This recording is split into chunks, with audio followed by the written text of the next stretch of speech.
Le damos los buenos días, Leo Vilasque, aquí Mario Sadras te saluda. ¿Cómo estás? Muy buenos días. Gracias por la invitación. No, al contrario. Bueno, creo que es una pregunta fundacional de alguna manera de lo que es nuestra estructura económica, social, cotidiana, ¿no? ¿A quién representa hoy la Unión Industrial Argentina? Sí, lo primero que hay que decir, datos que son interesantes para que la sociedad sepa quién habla y de dónde habla. De las 500 empresas más grandes, 302 son extranjeras, ¿sí? Según el INDEC. Y después del 100% de las empresas en Argentina que emplean, el 10% son solo industriales, ¿sí? Y no todas las industrias están afiliadas a la Unión Industrial Argentina. Lo que tiene la Unión Industrial Argentina es el monopolio de las paritarias de los sectores industriales. Cosa que no me parece mal, pero termina siendo una organización que está hoy cooptada por empresas extranjeras, ¿sí? Que bajo el título de Argentina hacen lobby para maximizar sus rentabilidades, sabiendo que las empresas extranjeras, por los convenios de doble imposición de inversiones entre los países, pagan impuestos en sus casas matrices, no pagan impuestos acá. Claro. Entonces, se llenan después de pymes o de entidades pymes para amalgamarse, pero los que cortan el bacalao son los empleados de las empresas extranjeras. Uh-huh. Entonces, ¿qué voz puede representarnos a nosotros que somos empresarios nacionales? Y encima muchas veces, para agregarle un plus de demagogia, se autodenominan empresarios nacionales cuando no lo son. Claro. Que tengan la empresa instalada en Argentina, la industria, por más décadas que tenga, sigue siendo una empresa extranjera. Uh-huh. Claro, eso, perdón, lo decíamos un poco en la introducción, ¿no? De nacionales no tienen ni los intereses ni la perspectiva de un desarrollo social, que sería el rol del empresariado, además de obtener ganancias, ¿no? Entonces, esta UIA, conducida por Funes de Rioja, que fue macrista, claramente en su momento, ahora es mileísta. De hecho, el secretario de Trabajo es de la UIA. Claro. Entonces, cuando fueron cogobierno con Mauricio Macri, destruyeron 25.000 pymes, 10% industriales, 2.500 pymes. ¿Pidió perdón Funes de Rioja por fundir a 2.500 industrias? Claro. Y ahora que vuelven a ser gobierno, sin pena, digamos, ni condena, y eso es una deuda del gobierno de Alberto Fernández, que también sentaba a la mesa a su amigo Funes de Rioja, ¿sí?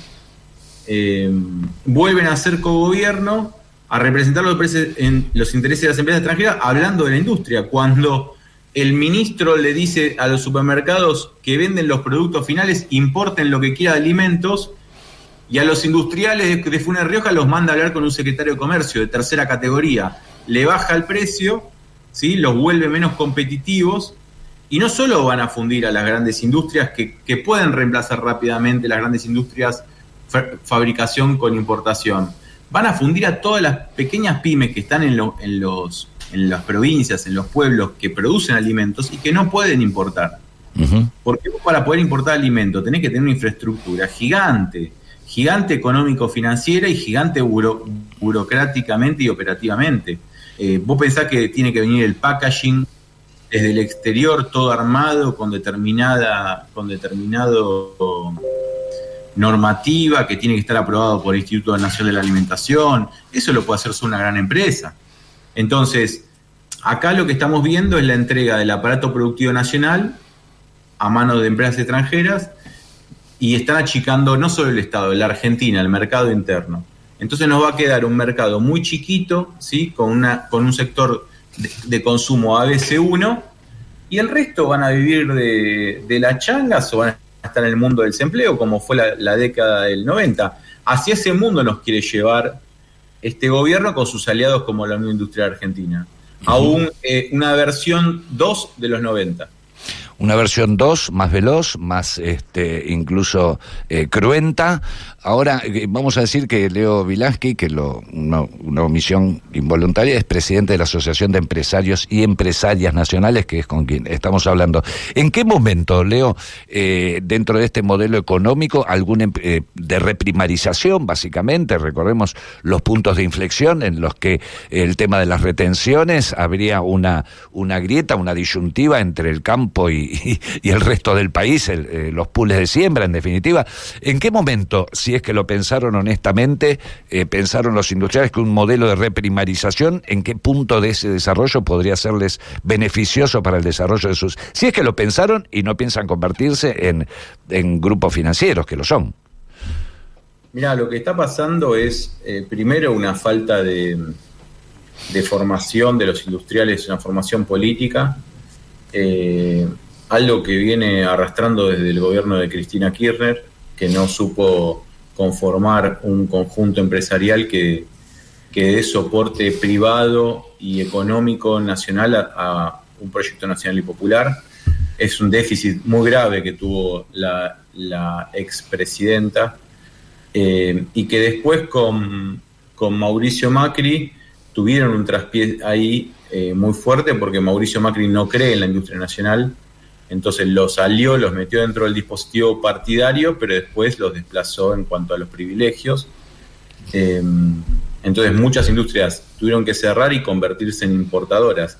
Lo que moviliza a gran parte de la Unión Industrial Argentina e incluso a pymes que están ahí es la reforma laboral, es la promesa de que un mundo que se viene, aunque agreda a la industria, les promete que van a poder trasladar los empresarios ese costo a los trabajadores. Esa es la zanahoria por la cual todo el dispositivo industrial se va acercando al precipicio, ¿sí? Y le salió mal, porque el DNU 70-2023 está volteada las normas de reforma laboral por decreto, y en la ley bases en el Congreso se cayó. Y hoy es muy posible que el DNU se rechace en términos generales por el Senado de la Nación. Entonces, esa promesa de que la recesión, los empresarios la íbamos a poder trasladar a los trabajadores, ¿sí?, no se va a cumplir. Entonces ahora viene la encerrona, porque están entre la espada y la pared. La recesión se les vino encima a los industriales y no pueden pisarle la cabeza a los trabajadores. Reformulo ahí un segundo, perdón la interrupción, Leo. ¿En qué momento entonces los empresarios creyeron que es beneficioso para su rentabilidad precarizar a los trabajadores y trabajadoras, que en definitiva son los clientes, como sí dijo son quienes forman parte del mercado interno y de quienes viven las empresas? O sea, el mercado interno es lo que sostiene, entiendo yo, vos me corregirás si no es así, las pymes, y que claramente cuando el país puede generar ahí un círculo virtuoso, hace que los empresarios produzcan y no sea un problema ni las indemnizaciones, porque nadie renuncia ni se hace echar cuando tiene laburo, ningún empresario se le ocurre expulsar, y sobre todo en las pymes que requieren un tiempo de formación, una inversión en la formación y un vínculo distinto con sus trabajadores y trabajadoras.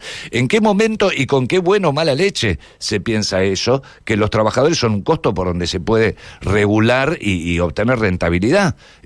Porque no es la primera vez en la historia que sucede esto. Mira, toda la cúpula de la UIA promueve esta idea, que el trabajador es un costo. Yo he escuchado en primera persona a un industrial muy importante de la UIA decir que le dolía más despedir una secretaria administrativa acá en Capital que un obrero que tenía una planta textil en La Rioja, porque no lo veía.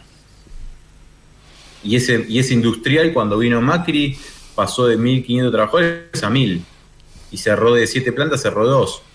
Y colocó toda esa diferencia de salarios, la colocó a la timba financiera, y ganó más plata que produciendo. Entonces, acá también lo que hay que entender son dos tipos de empresarios.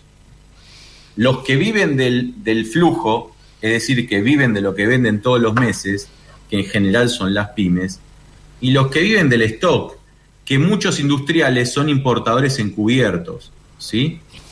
¿sí? Y que la hicieron toda en estos 2 últimos años del gobierno de Alberto Fernández. Se cansaron de estoquearse, se cansaron de importar a dólar barato y después multiplicaban por 3, por 4, cosas que nunca se ven en el mundo. En el mundo moderno, desarrollado, capitalista, vos para ganar más plata tenés que producir más cantidad. Claro. Acá los industriales están acostumbrados a que cuando quieren ganar más plata suben los precios. ¿Se entiende? Sí, claro, lo dijo. Entonces, cuando demos el debate de cara a la UIA, cuando tengamos que recuperar la tierra arrasada que va a dejar este gobierno, vamos a hablar en estos términos. El que quiera ganar más plata tiene que ser más competitivo y producir más, y si no, que se vaya a su país de origen. A ver si puede hacer lo mismo en Francia, en Alemania, a ver si pueden hacer lo mismo con la crisis que están viviendo, o en Estados Unidos mismo, a ver si te dejan subir los precios sin ser más competitivo.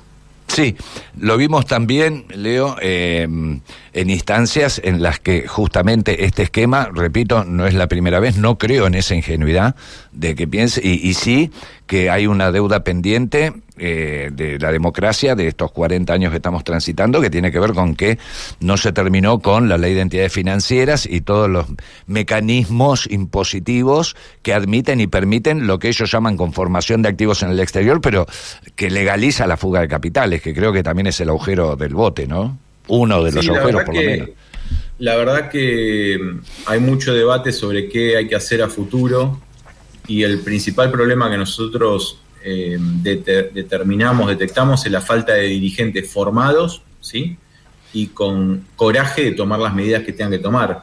Está muy claro el camino que la Argentina tiene que recorrer para alcanzar el desarrollo nacional, pero tenemos dirigentes en el campo nacional y popular que entregan sus convicciones al poder económico de las corporaciones. Les gusta sentarse a comer con empresarios con aviones privados, representantes de empresas multinacionales, y parece que le da asco sentarse a trabajar codo a codo con los empresarios nacionales. Y la verdad que es un problemón, porque van a la tele y hacen campaña en Instagram, ¿sí? Sacándose una foto con un pyme como si fuésemos los nuevos pobres, ¿sí? Y después cuando van a firmar con la Virome, no firman en contra de las medidas. Entonces ahí vamos a tener que también repensar quién nos va a representar en términos productivos en el futuro en la Argentina. Los economistas que la chocaron toda, los economistas del gobierno de Alberto Fernández dejaron 200% de inflación. Y los economistas de Javier Milei estamos ya en el 280% de inflación interanual. Uh-huh. La verdad que es gravísimo lo que está pasando, porque nos falta pericia para hacer que el salario a la gente le rinda para disfrutar ni más ni menos que los derechos que nos brinda la Constitución. Uh-huh. La Constitución dice que te podés educar, que te podés vestir, que podés vivir normal, que podés tener los costos asequibles, que podés generar ocio, cultura, irte una vez por año de vacaciones. No es tan difícil gobernar en la Argentina. Lo que pasa es que los muchachos pisan la banquina cuando se sientan mano a mano con las empresas extranjeras que se dedican a corromper sistemáticamente la dirigencia nacional y popular. ¿Qué impidió o qué sigue impidiendo, Leo, la construcción? Vamos a arrancar por otro lado la pregunta. ¿Cuánto de ideológico, cuánto de perspectiva de clase hay en esa postura? Porque entiendo que en general, si bien sobre todo estos grandes empresarios nunca dejaron de ganar, ni en el gobierno de Néstor y Cristina, ni bueno en el de Macri, con estas conversiones desde lo productivo hacia lo financiero, y ahora entiendo que más. ¿Cuánto hay de ideológico en eso? ¿Por qué un tipo como Paolo Roca, que fue beneficiado incluso con un gobierno que intercedió ante Venezuela para que ellos pudieran ser proveedores, por ejemplo, o sea, que no se atacó, de hecho ¿por qué intercedimos ante Venezuela? ¿Cómo? Con el tema de los... ¿Por qué intercedimos ante Venezuela? Ah, es la pregunta. No sé. ¿Por qué intervenimos ante Venezuela? ¿Por qué mandamos a los Eskenazi PF y no la nacionalizamos de una? Bueno. ¿Por qué le dimos la plata a Vicentín y cuando teníamos que cobrarle no la... ¿Vos sabés lo que le pasa a un pyme si no paga un crédito en el banco? Claro, lo rematan, lo ejecutan. Al toque. Claro. Va todo Adrián Mercado y a remate. Sí. ¿Qué le pasó a Vicentín? Claro. Nada, peor, nada. Claro. Entonces, ¿por qué pasan esas cosas? Ahí está el problema. Y la verdad es que tenemos funcionarios débiles. débiles de convicciones. Vamos a darle la derecha a Milei, ¿no? En este caso, que es una bestia que arrasa y que pone toda la carne al asador, que creo que es lo que debe hacer quien está interesado por el desarrollo industrial, que creo que es la salida, ¿no? Se habla de la ley de góndolas, ¿no? Nosotros fuimos parte de la redacción de la ley de góndolas, que finalmente se aprobó en las 2 cámaras por mayoría. En nuestro gobierno nunca la aplicó. La gente repite ley de góndolas como si esa ley se hubiese llevado a la práctica, nunca se aplicó.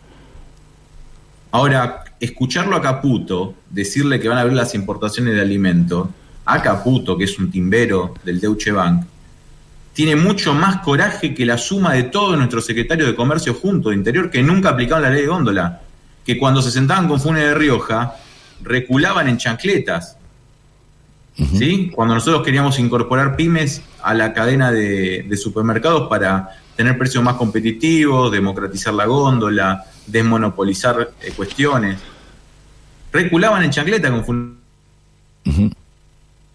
Bueno, ahí se colgó unos segundos. Estamos hablando con Leo Vilaski, que es presidente de la Asociación de Empresarios y Empresarias Nacionales, en relación a estos vínculos, ¿no? En este momento estábamos en esa instancia que tiene que ver con la relación, el vínculo de la política con un empresariado nacional. Y vos decías claramente los puntos en los que se regularon y este coraje que manifestábamos recién, que tiene que ver, o en qué medida, o si se sustenta en los medios de comunicación, en el Poder Judicial, en un establishment, en definitiva, incluso en la Fuerza de Seguridad hoy, ¿no? Hemos visto en la época de Macri cómo mandaban la Fuerza de Seguridad cuando había algún conflicto con los trabajadores y las trabajadoras.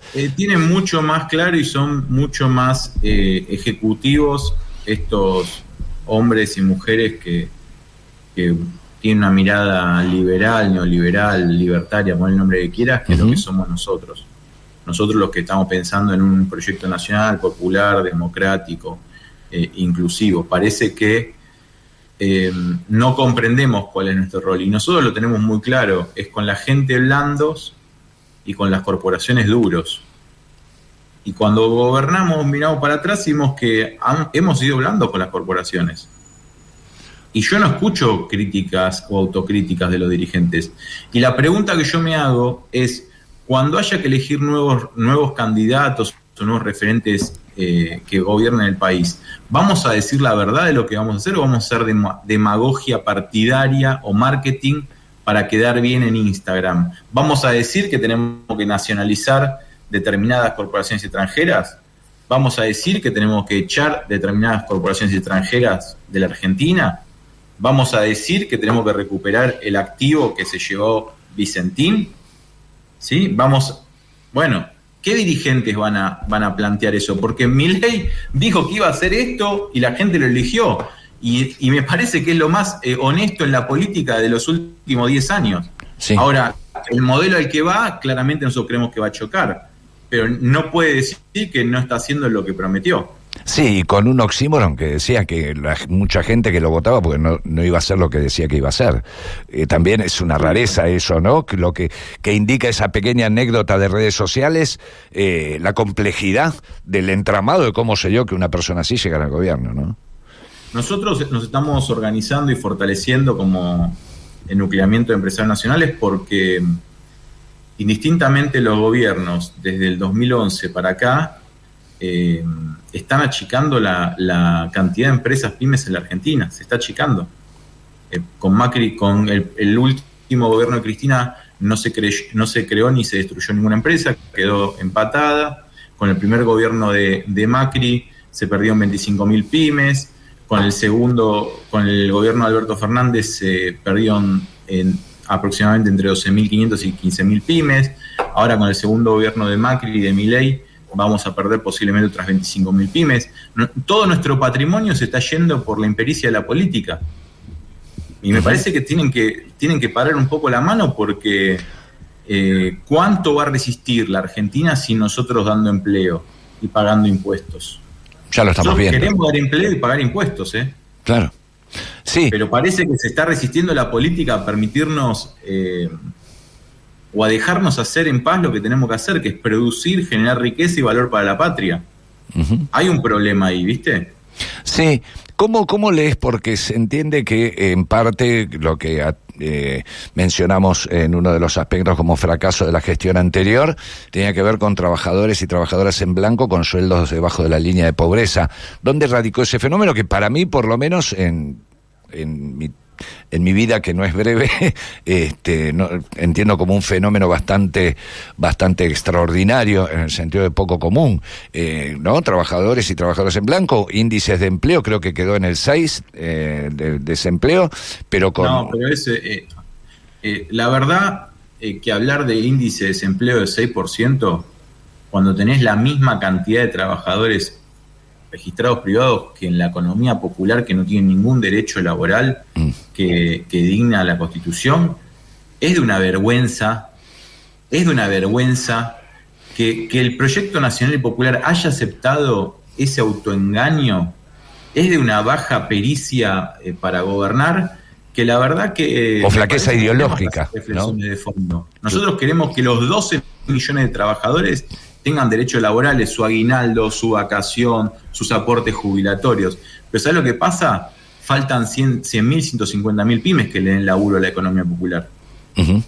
Claro. No podemos institucionalizar la pobreza. Tenemos que poner empresarios nacionales al frente de la política productiva de la nación, que sepan hacer lo que tenemos que hacer, que es hacer empresas, tomar trabajadores, invertir.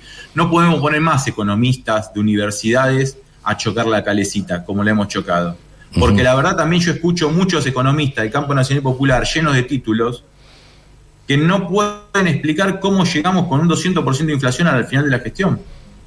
Y la verdad que nosotros somos muy pragmáticos porque no nos votan cada 4 años a los empresarios. Cada 30 días tenemos que pagar salarios. Claro. Y si no, nos fundimos. Es brutal hoy ser un empresario y pyme en la Argentina. Estamos a prueba cada 30 días. No es fácil tampoco como persona conducir organizaciones que vos sabés que dependen familias de vos en plena crisis. ¿Hasta cuándo nos van a subestimar nuestro rol en la sociedad? Tenemos que empezar también nosotros a reconocer quiénes son los actores que tienen que estar sentados en la mesa. Y la verdad que no vamos a tolerar en el futuro que dirigentes de ningún sector político nos ninguneen como nos ningunearon en el gobierno de Alberto Fernández, como nos ningunearon en el gobierno de Macri, como seguramente nos van a ningunear en el gobierno de Javier Milei. El futuro va a estar muy complicado para la política, porque no va a tener tantos márgenes para hacer lo que quiera con el patrimonio privado, porque Milei da la vida por el patrimonio privado, por la propiedad privada, pero está tomando todas las medidas para fundir a 25.000 pymes él la pusimos nosotros la plata para hacer nuestras empresas. Entonces, esa es la contradicción que él tiene fundamental por el cual su proyecto posiblemente se derrumbe. Desde ya. Y Leo, para ir concluyendo, ¿qué salida se percibe, se intuye? ¿Cómo ves a la dirigencia política en general? Ya lo mencionaste, pero en términos de dónde puede salir una reconstrucción de este saqueo generalizado, en lo particular, en lo personal te lo pregunto, y también como presidente de la Asociación de Empresarios y Empresarias Nacionales, porque creo que además requiere una intervención más directa en la política. ¿Qué están viendo ahora? ¿Alguna señal, alguna orientación, o se sienten a la deriva?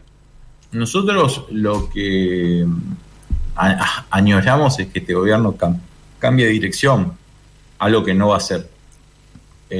Seguir por este camino es ir a un sendero donde va a haber muchos daños en la sociedad, daños económicos, sociales, emocionales. Sabemos que las crisis dejan daños sociales profundos en la gente.